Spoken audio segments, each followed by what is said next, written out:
reform of police service and میرے خیال میں پاکستان میں قانون نافذ کرنے والے اداروں اور پولیس کے بنیادی ڈھانچے میں اصلاح ممکن ہے، جس کے ذریعے پاکستان میں موجودہ بحران پر قابو پایا جا سکتا ہے۔ پروفیسر حسن عباس پاکستان کے محکمہ پولیس سے منسلک رہ چکے ہیں اور آج کل امریکہ کی مختلف یونیورسٹیوں کے ساتھ ریسرچ کا کام کر رہے ہیں۔ پاکستانی پولیس میں اصلاحات کے حوالے سے ان کی ایک report reforming Pakistan police and law enforcement infrastructure Washington کے ایک think tank US institute of peace میں پیش کی گئی، جس میں پولیس کے محکمے میں ممکنہ اصلاحات کے بارے میں بات کی گئی ہے۔ رپورٹ پیش کرتے ہوئے ان کا کہنا تھا کہ شدت پسند عناصر ایک حکمت عملی کے تحت پاکستانی پولیس اور قانون نافذ کرنے والے اداروں کو نشانہ بنا رہے ہیں۔ to really create issues and expand their own infrastructure. انہیں معلوم ہے کہ اپنے مذموم مقاصد کو فروغ دینے کے لیے انہیں حکومت کی رٹ کو ختم کرنا ہے، اور اس مقصد کے لیے وہ قانون نافذ کرنے والے اداروں کو نشانہ بنا رہے ہیں۔ to target police and law enforcement. جبکہ US انسٹیٹیوٹ آف پیس سے منسلک باب پریٹو کا کہنا تھا کہ پاکستانی پولیس اور قانون نافذ کرنے والے اداروں کی مشکلات کا اندازہ اس بات سے لگایا جا سکتا ہے کہ گزشتہ 2 برسوں میں پاکستان میں شدت پسندی اور دہشت گردی سے ہونے والی ہلاکتوں کی تعداد عراق اور افغانستان میں ہونے والی ہلاکتوں سے تجاوز کر چکی ہے۔ The real test of success ان حالات میں اصل کامیابی یہ ہے کہ ماں باپ اپنے بچوں کو بتائیں کہ اگر انہیں کوئی مشکل پیش آئے تو بجائے ان سے ڈرنے کے وہ پولیس سے فوراً رابطہ کریں۔ be accomplished in Pakistan.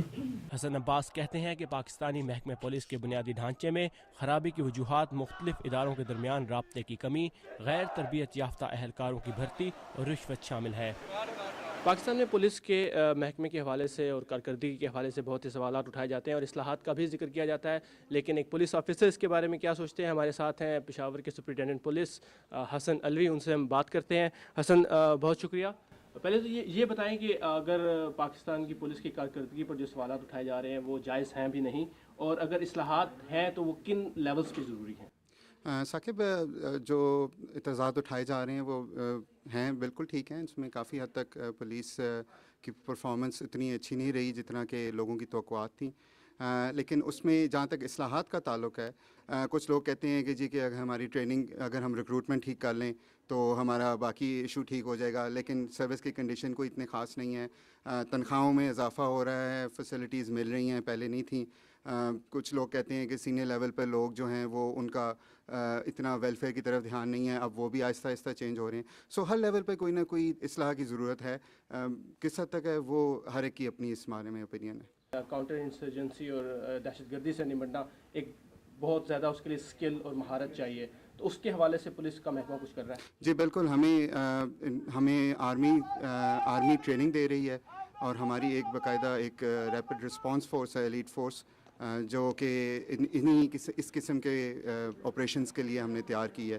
تو اس میں بالکل پولیس کام کر رہی ہے، اور اس میں کافی حد تک ہم لوگ کافی پروگرس ہو چکی ہوئی ہے۔ حسن الوی کا کہنا تھا کہ اصلاح کے حوالے سے موٹر وے پولیس کا ماڈل بہترین ہے، جسے دوسرے قانون نافذ کرنے والے اداروں میں بھی استعمال کیا جا سکتا ہے۔ موٹر وے کا ماڈل ایک انتہائی کامیاب ماڈل ہے، اور اگر یہ امپلیمنٹ کیا جائے تو میں سمجھتا ہوں کہ کافی حد تک ہمارے جو اعتراضات ہمارے اوپر اٹھ رہے ہیں وہ کافی حد تک ہم ان کو ختم کر سکتے ہیں۔ رپورٹ کے حوالے سے بات کرتے ہوئے حسن عباس کا مزید کہنا تھا کہ پاکستانی پولیس کے محکمے میں اصلاحات کی راہ میں سرکاری اور سیاسی عدم استحکام بھی بنیادی وجوہات میں شامل ہیں، لیکن ان کے خیال میں پاکستانی پولیس کچھ تو صحیح کر رہی ہے، جس کے باعث وہ شدت پسند عناصر کی کارروائیوں کا نشانہ بھی بن رہی ہے۔ ثاقب الاسلام، اردو VOA، واشنگٹن۔